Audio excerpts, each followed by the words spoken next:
Imagine with me for a moment.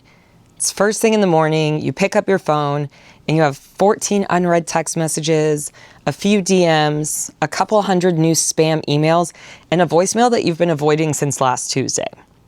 So instead of feeling connected to the world by this little device that's supposed to bring us closer to the people and the things that we want and need, you actually just feel exhausted. You may even feel a little guilty, like I'm a bad friend, or I'm a bad family member, I never call my grandparents back, or I'm getting so behind on work, or I'm so disorganized. Why can't I just keep up? Well, here's the truth. It's not that you don't care. No one probably ever told you, but our brains actually are just, they don't have the capacity to hold as many connections and relationships as the internet and social media lead us to believe that we can these days. But here's the good news. Today, we're going to fix that. I may not be able to get your phone to stop ringing or notifications to keep coming through. However, I can help you, and I will help you shift your mindset and set up some parameters so that you're not feeling so overwhelmed by all of the messages and connections and apps and emails and everything that life has to offer that seems to be just giving you more and more anxiety about starting conversations with people and more anxiety about even looking at your phone. And that's not something that we want. So by the end of this video, my goal is to make sure that you leave with some tools and some mindset shifts to feel more at peace with the world around you and the world in your phone. All right. Why does this matter? Okay, because the shame spiral that happens when your inbox piles up and you start avoiding the people that you actually love, no one deserves to go through that. I want you to feel connected to the people that you love, all right? That is what people want. That's why we have all of these things, to connect us to people.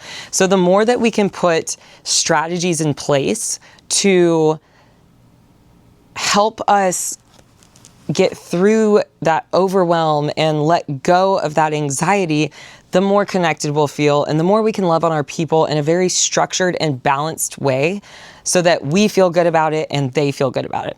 So today we're going to focus on 3 things. I'm going to call them the 3 Ps for getting rid of your phone anxiety, okay? It's going to be permission, so giving yourself permission to be human, peace, letting go of what you should be doing based on what you think everyone else is doing, or letting go of your people pleasing, because part of this is people pleasing. And then parameters, which is setting time blocks and structures for your messaging or your social media apps. But also boundaries with the people around you. If you're getting a lot of anxiety from a lot of messages, we might just need to set a boundary, okay? So those are our 3 Ps, is permission, peace, and parameters. And that's what we're going to go through. So the first one that we're going to go through is the permissions, okay? Permissions to be human. And look, everything I'm telling you here today is because I have been through it. I'm there right now, okay? Yesterday, I commented on a social media post by my friend Allie, who was talking about how much anxiety and overwhelm she gets from messages. And I'm so glad she posted it, because if you go through those comments, she is not the only one, all right? But it gives a sense of affirmation that we're not alone when you see things like that, right? However, it is sad that we are all feeling the same thing. So if we all get on the same page about our capacity as human beings and not thinking that we're all keeping up with it, the better it will go. But I'm telling you these things because I've been there and I'm there right now. I have probably 247 unread text messages right now, something like that. I have, I think, like 374 unlistened to voicemails. I do read the transcription on voicemails, but a lot of the voicemails I get are just from spam callers. So I have tens of thousands of spam emails because I haven't been subscribing to emails or unsubscribing from emails for years. And so they're piling up. I've gotten good at just ignoring those numbers, those little tick numbers on the boxes, but I have gone through phases of just getting overwhelmed anytime my phone even goes off. It'll ding and I'm already anxious because I trained myself that it's this huge thing that I have to or I should reply to. And then I get feeling bad about not replying to people's messages. And then you sit there and you've left your best friend on red for 2 weeks, and then you have to do the whole apologize for not getting back to them sooner. And they're like, oh, it's okay, I still love you. And you're like, oh, okay, well, here's a message. And then they don't reply for 2 weeks. And it's like, I almost feel like if we can, well, I know that when we release this anxiety and we let go of those societal expectations, we actually might end up talking more. Or maybe it's conversations you need to have about how we can best contact each other.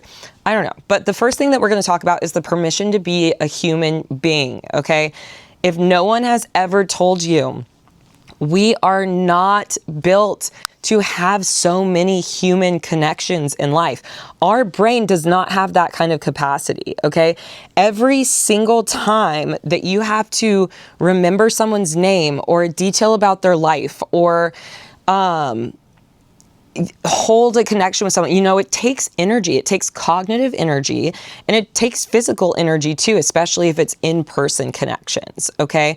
Today, I'm primarily talking about what comes through on our phone and the internet and social media and text messages, but keep that in mind too, that anytime you connect with someone outside the house, that's also taking up cognitive energy, okay? When we use our brains, that uses energy, okay? That is burning calories to just sit here and exist as a human being without even thinking about anything. But when we start thinking about things, that also uses energy. When we talk to people, that uses energy. So I want you to think of it in that capacity where if you are spending so much of your time throughout the day talking to people, thinking of responses, even if it's a silly conversation about a Simpsons episode that you've seen, that still takes up cognitive energy, okay? So it's not just like, it might seem, and maybe you've never even thought about it that way, but it might seem like, oh, like, why is this so overwhelming? I'm not even really talking about these like big things or these really, mentally taxing things. I'm just having little conversations about the weather. It's still taking up energy, okay? So that's the first thing I want you to realize. So there is a guy, his name is Dunbar, okay? And we're going to talk about Dunbar's number, all right? He was an anthropologist, Robin Dunbar, in the 1990s. And he came up with this number of how many connections we as human beings actually have the capacity for in our daily lives. And I want to pause for a second here and talk about the fact that this was in the 1990s. Think about the difference of what life was like in the 90s versus today. As the years go by, we are just adding more responsibilities at work. We are adding more taxes, more hoops that we have to jump throughout the day. We're adding more social media apps. We're adding so much more into our daily lives than what they had in the 1990s. Okay, the technology was way less. In the 90s, they weren't walking around with like cell phones with screens on them. Did they have like suitcase cell phones at that point? I don't know. But they weren't. We were on a house phone system at that point, okay? So I just want you to keep that in mind, that this concept was created back when they had way less to do throughout the day. So add that on top of all of this. But basically it suggests that your capacity for cognitive energy restricts group size. And he even said brain size restricts group size, often manifesting in human organizations like military companies, villages sizes, and social circles. But the key aspects of Dunbar's number is the maximum number of people with whom you can have a member of the tribe relationship, knowing who they are and how they relate to you.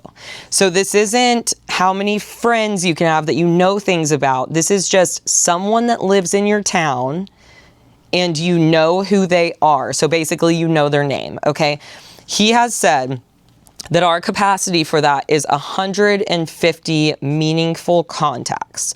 All right. Now there's different levels to this. If you look up Dunbar's number, you will see graphs that are these circles, and it kind of looks like a bullseye. Imagine a bullseye. There's a little target in the middle, and each circle gets a little bit bigger. Okay. So that bullseye target in the middle, and these are going to be the layers of intimacy that we have capacity for as human beings. And maybe some of you are a little different. I know some people will have, maybe a little bit more really close friends, but then they don't talk to any acquaintances or anything. So there's some wiggle room here.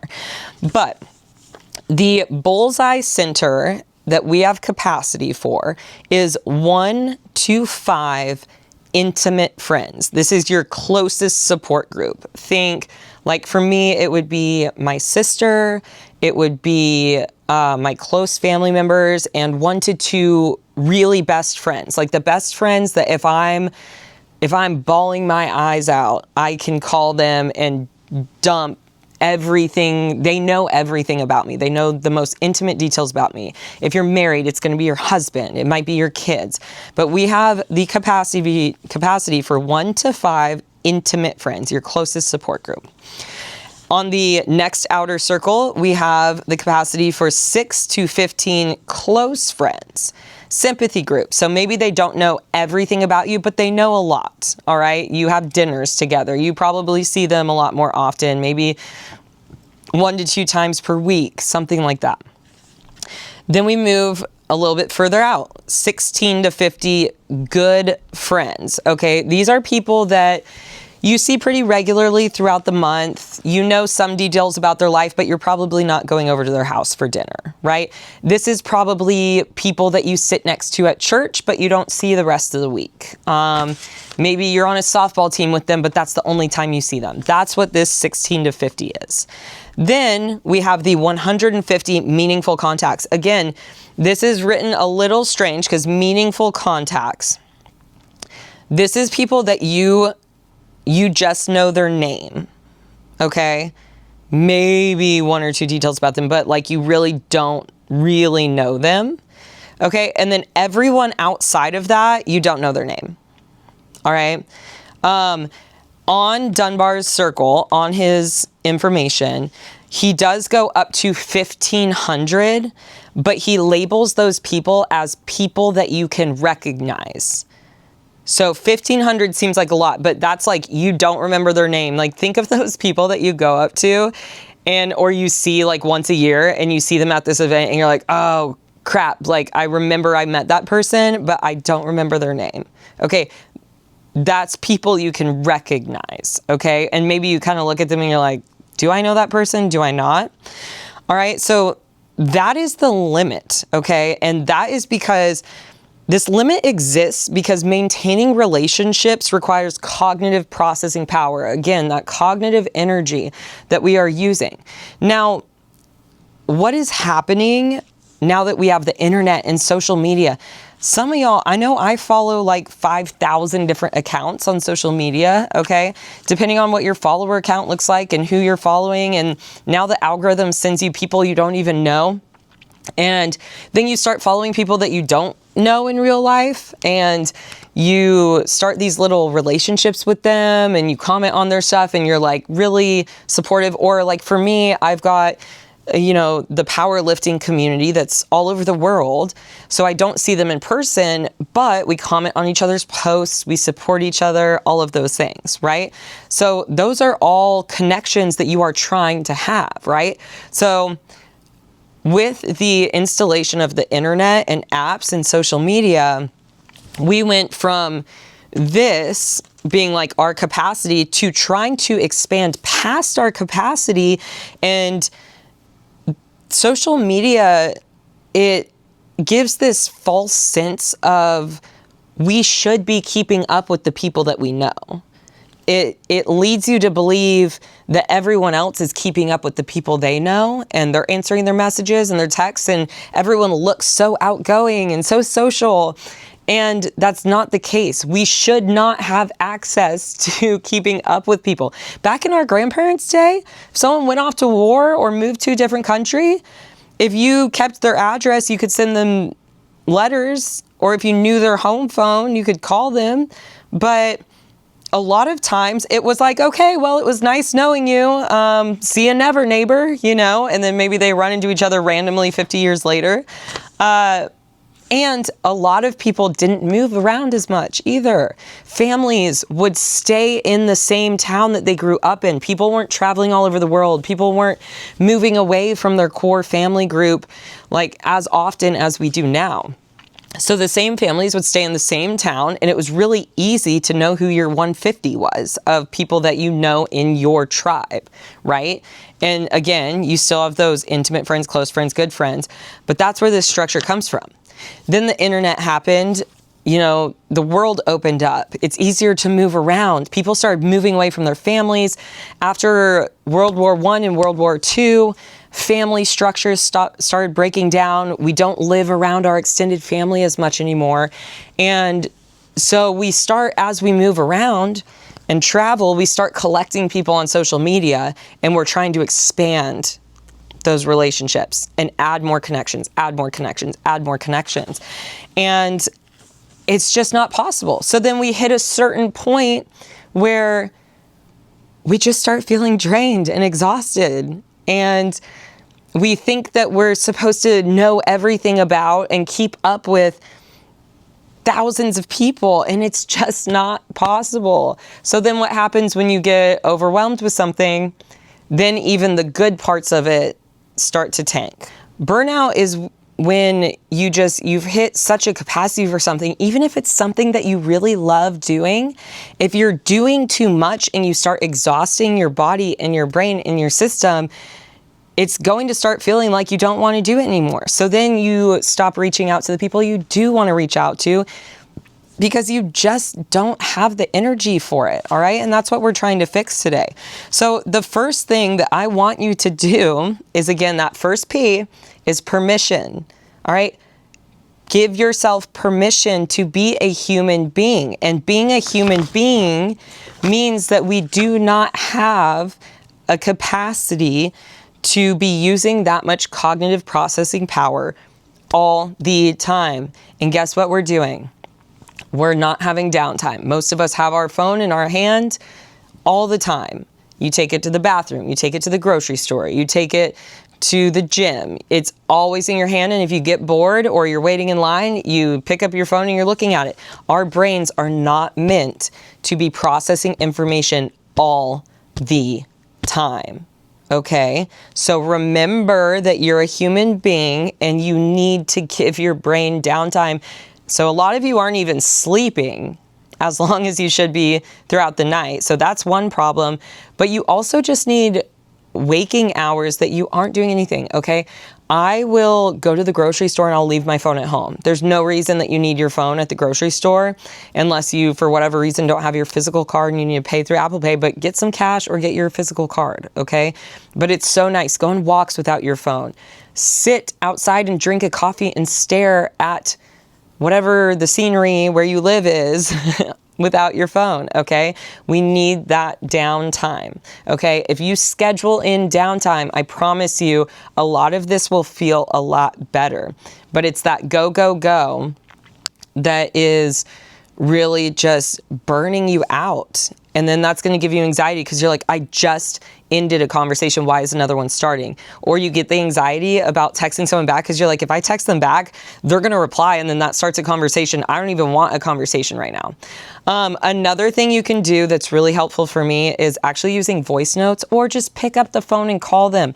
A 1-minute phone call is a lot easier than going through details in a text message. So if it can be a phone call, make it a phone call or a voice note. Find the best thing for you. I find that voice notes are a lot easier for me. So permission to be human, that's number one. Stop shaming yourself for not having the capacity to keep track of everyone and their mom's dog, okay?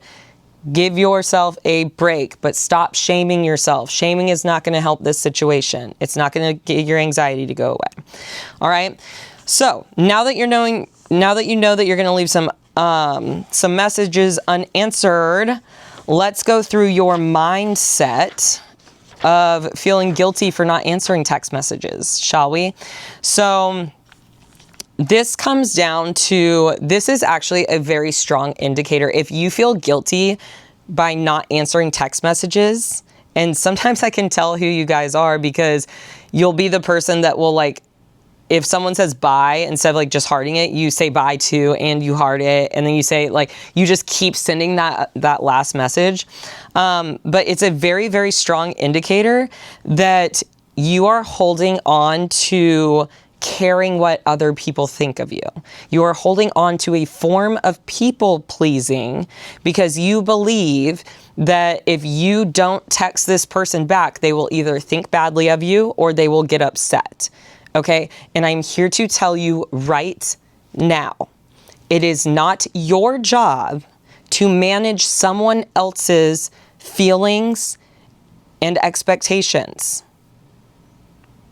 I'm going to say that one more time. It is not your job to manage someone else's feelings and expectations. It is your job to manage your own feelings and expectations. Okay, so that's what I want from you on this. All right, you need to shift your mindset from every text message being someone that is going to get mad or upset with you for not answering to, oh, I just got a text message and that is an invitation to start a conversation. Do I want to start a conversation right now? Okay, I view text messages as little voicemails that, think back in the day to our grandparents' house phone, corded phone. Some of you, if you're young enough, might not know what I'm talking about. It was a phone on a cord connected to the house. People had to call, and if you weren't home, you weren't home. There was a time when there wasn't even a voice answering system. And if you weren't home, they had to just keep trying until you were home, okay? And that was it, right? They didn't have this system where it was like, oh, I got a voicemail from this person, I have to call back. Usually it was like, hey, can you give me a call back? It was a question. Now we have access to send people text messages all the time, and a lot of people are viewing these as, oh, I have to talk, like you're viewing it as an actual face-to-face conversation. You are viewing it as if someone has walked up to you and said something to you and you are just walking away without saying anything to them. Yes, that would come across as very rude if you are in person. I need you to shift that mindset to, if I get a text message, it is an invitation to have a conversation. Do I have the time and energy and desire to send one back and start this conversation? And by the way, if the answer to those is yes, you also get to decide when. It's not that big of a deal. If someone really needs you, they will call you or they will send an SOS, I need help, I need you right now message. I promise you that. The way I think about it too is if there were an actual emergency, and look, I know some of you are parents. All right, I know that some of you have to have your phone on you. If there's an emergency with your kid, that is your responsibility. I get that. You are the person that someone would go to for an emergency. However, when it comes to friends, coworkers, family members, if there was an actual life-threatening emergency, I am not the person that's going to be able to help with that. By the way, call 911, okay? If I'm someone's emergency contact, yeah, then someone will call me and let me know what has happened, what has gone on. And some of y'all might think, oh my goodness, wow, what a bad friend you are. I really don't care. I am not going to be able to give you CPR and save your life. Well, I did take a course, but I'm not going to be able to, like, if someone, like, I'm not the person to call for an emergency anyway, okay? When it comes to friends, like, really needing me, if they are that upset, they will send the, hey, I really need to talk right now. Can we talk? And then I know, okay. And again, it is still my decision to write back to that or not, or write back and be like, hey, I don't have the mental or the emotional energy. I'm so sorry. Can you please ask someone else? Or can I send you a resource for someone to talk to? It is still a choice. It is always a choice, but some of you are getting, hey, what's up text messages, and your anxiety's going off like a freaking fire just broke out in your home. We need to remind ourselves it is an invitation to start a conversation, and it is up to you if you reply at all or when you reply, okay? It is not rude. It is not a face-to-face conversation where if you just turn around and don't say anything, that's rude. It's not a face-to-face conversation. I will say this so many times. It is up to you if your reply is not rude. If someone gets upset about it, have a conversation with them. What's the worst that happens? A friend is like, hey, why haven't you been replying? And then you explain that you're just drained and you needed to keep to yourself. That is okay. You are allowed to do things for yourself. Some of you, I know I need to shake you up and down and be like, you are allowed to do things for yourself and protect your energy. Guard your heart at all costs, okay? Make sure you're good first. So shift that mindset, guys. That's going to be a really big one here. That is going to be really, really big. Now, that was number 2, peace. You have to create your own peace. It's not just going to come out of nowhere and smack you in the face, all right? You have to create it by renewing your mind, all right? Renew your mind by changing some of those beliefs. So maybe you need to sit down and write down what it is you're feeling and believing when you do get a text message and you haven't replied to it yet. Write it down, look at it, read it, and go, I need to change that belief. What am I believing about messages and connections and the overwhelm of life right now, that if I switch that belief, I'll be at peace? Who am I when I don't have that thought? If any of y'all have read Byron Katie's Loving What Is, phenomenal book, that's one of the core questions is, who would I be if I didn't believe this thought? And you'd be surprised, it's a simple answer. I'd be at peace. So then stop believing that thought and switch that belief. But it does help to write it down, okay? But now that we have a new way of thinking about it, let's talk about practical application, which is the third P, parameters, okay? Parameters are going to be huge here, because once you decide what your beliefs are on messaging, that is going to help you feel more at peace with your notifications and your phone going off, because you've decided, I get to choose when I reply to this or not, right? But I do recognize that some of you are still going to feel kind of bad. You're like, well, this person keeps messaging me. What do I do? Okay, parameters is going to be big here. This is where you set your boundaries, and you might need to set a schedule for some of you. Let's talk about schedule first. So like I said before, scheduling downtime for your brain is huge, okay? We don't want to get burnt out by always using our cognitive processing power, our cognitive energy. So we need to have downtime so that we can come back even better and even fresher when we do go to talk to people, right? Okay, but also, if you do get a lot of messages, schedule out time blocks to answer your emails. Schedule out time blocks to answer your text messages in the morning and in the evening. What this does is really cool, because if you start doing this and you start replying to people at certain times throughout the day, it's actually going to inadvertently, or not on purpose for you, I don't know what the word is for that right now, but it's going to actually start changing your outer world for you without even having to have conversations with people about, hey, I can't talk this much. I just don't have the capacity for it. If you start only replying at certain times, people will start to learn that clock, maybe even subconsciously. But people start to realize, oh, Taylor never replies during the day because she's at work, or whatever they tell themselves. That sounded bad, but whatever they're thinking in their head on their side, they're like, oh, she never replies from 8 to 5. She must be at work. She's busy. So then what they start to do is, when they think about texting you, a lot of times they start waiting until after work to text you, because they know that's when you'll reply. So if you start scheduling out your time blocks, that will actually just spill into other people knowing and expecting a different behavior. So that's a really big one. Now, the next thing with structure, though, is boundaries, okay?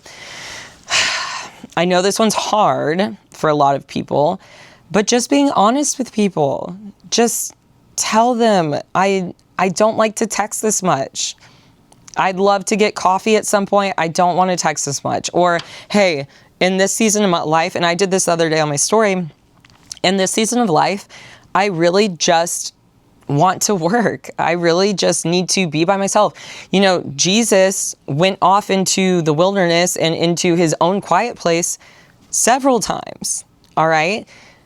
That is very important, whether it's a daily practice that you have or it's seasonal for whatever you're going through in life at the time. Maybe you're going through something, or maybe you just want to build your business.